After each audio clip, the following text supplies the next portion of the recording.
ये सिर्फ वित्तीय शैक्षिकी वीडियो है। कृपया अपनी विशिष्ट आवश्यकताओं को पूरा करने के लिए प्रमाणित वित्तीय सलाहकार से परामर्श लें। नमस्कार।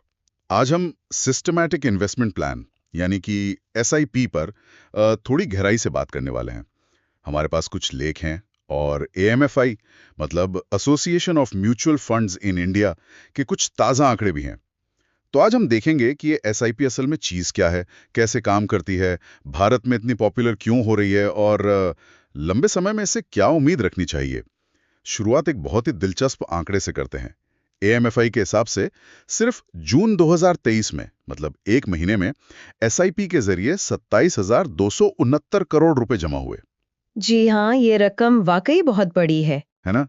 तो ये साफ दिखाता है कि कुछ तो खास है इसमें। तो चलिए समझते हैं आखिर ये एसआईपी है क्या भला। देखिए, आसान शब्दों में कहें तो ये म्यूचुअल फंड में निवेश करने का एक तरीका है। जैसे बैंक में रिकरिंग डिपॉजिट होता है ना, हाँ। बिल्कुल वैसा ही। आप हर महीने या जो भी आपने तय किया हो एक फिक्स्ड रकम निवेश करते जाते हैं।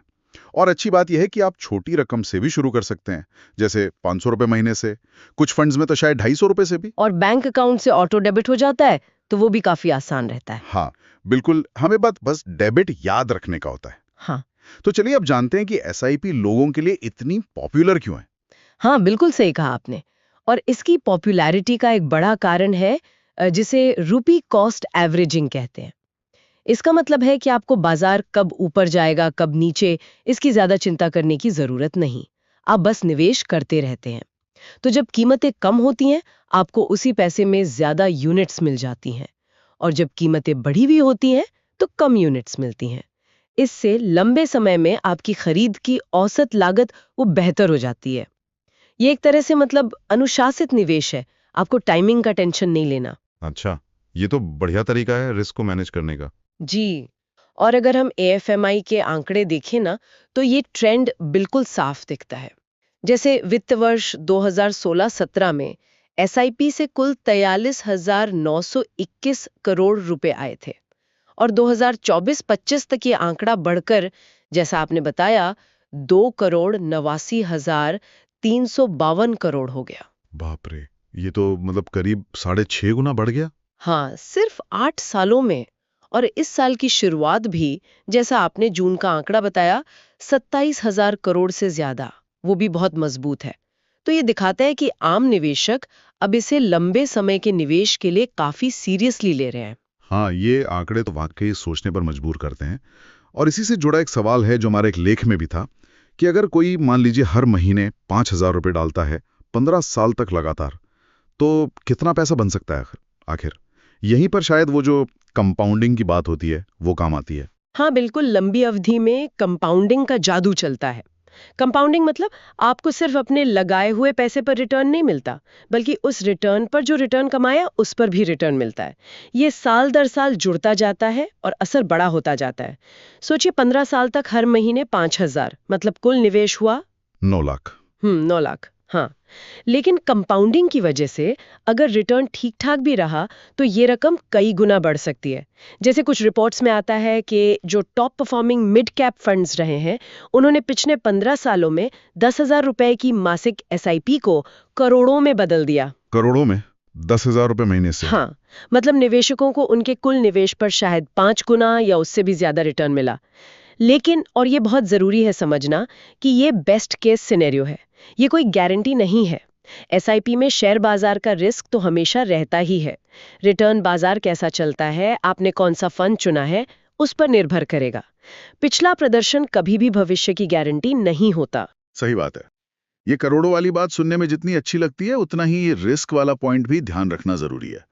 अच्छा, पर एक सवाल और आता है मन में, क्या असल में लोग इतना लंबा टिक पाते? मान लीजिए बाजार बहुत गिर गया, कोई बड़ा क्रैश आ गया, तो क्या निवेशक घबराकर अपनी एसआईपी रोक नहीं देते? वो अनुशासन बनाए रखना कितना मुश्किल या आसान होता है असलियत में? ये बहुत ही अहम सवाल है, और सच कहूं तो आंकड़े यही दिखाते हैं कि अनुशासन बनाए रखना ही सबसे बड़ी चुनौती है। देखिए, बाजार गिरेगा तो डर लगना तो स्वाभाविक है। और हाँ, कुछ निवेशक शायद एसआईपी रोक देते हैं या पैसा निकाल भी लेते हैं। लेकिन मजे की बात यह है कि यहीं पर रुपी कॉस्ट एवरेजिंग का असली फायदा है। जब बाजार गिरा हुआ है, तभी तो आपको ज्यादा यूनिट्स खरीदने का मौका मिलता है। तो जो निवेशक हिम्मत रखते हैं, अनुशासित रहते हैं और निवेश जारी रखते हैं, उन्हीं को लंबे समय में कंपाउंडिंग कर पूरा फायदा मिलने की उम्मीद सबसे ज्यादा होती है। तो हाँ, रिस्क है, पर उसको मैनेज करने का तरीका है अनुशासन और लंबी अवधि का नजरिया। अनुशासन। और इसी से जुड़ी एक और जानकारी है जो शायद काम की हो। सेबी के कुछ नियम हैं शायद इसके बारे में। वो किश्तों के चूकने पर है। हाँ, कि अगर आपकी मासिक एसआईपी की लगातार 3 किस्तें में सो जाएं, या अगर तिमाही वगैरह है तो 2 किस्तें, तो शायद वो एसआईपी बंद भी हो सकती है। हाँ, म्यूचुअल फंड कंपनी उसे बंद कर सकती है, तो रेगुलर रहना बहुत जरूरी है इसमें। बिल्कुल, तो मतलब नियमितता बहुत जरूरी है।